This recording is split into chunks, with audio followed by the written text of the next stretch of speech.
Roku shares down nearly 7% in the last 2 days since Walmart announced its acquisition of VIZio. But our next guest says that this share price reaction may be overdone. Laura Martin, Needham Co, senior media and internet analyst, joins us now. Laura, great to see you here this morning, and thanks so much for taking the time. I mean, really fascinating rundown. You pointed to 10 potential upside value drivers from this deal. We won't run through all 10 right now, but one of the huge things you pointed to with Roku here, it really goes back to how they're going to be able to drive some of that advertising revenue here.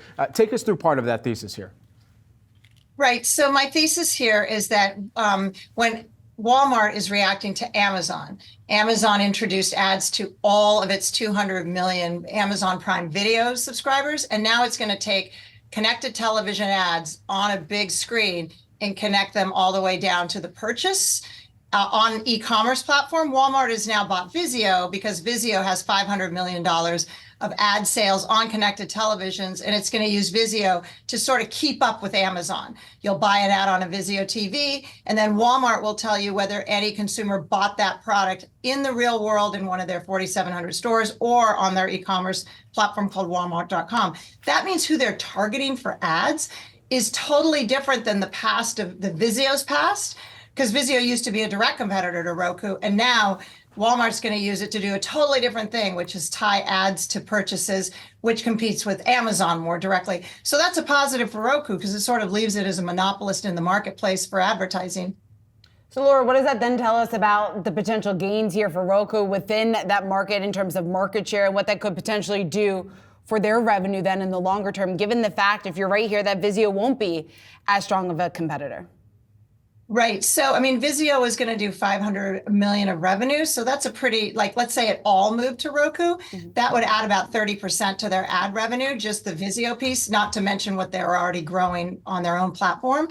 So that would be a big upside driver, I would say.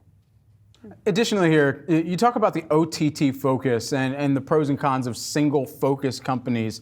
I mean, when we think about some of the competition within this landscape, there's been significant OTT consolidation that we've seen. How does Roku kind of fit into that, or how do they kind of retain their own market share within that?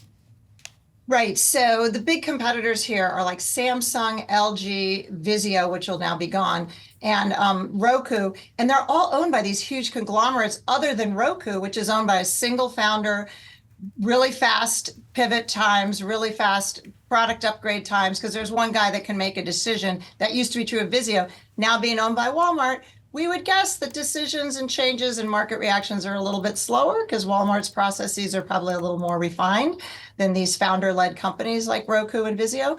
So I think that's good for Roku because it's the only one that only focuses on streaming, and it's an arms dealer, meaning it takes 20% of the revenue generated on the Roku platform from Netflix, from Peacock, from Disney. It doesn't sort of care who wins the streaming wars because it takes 20% of their revenue sort of no matter what, no matter who wins or loses.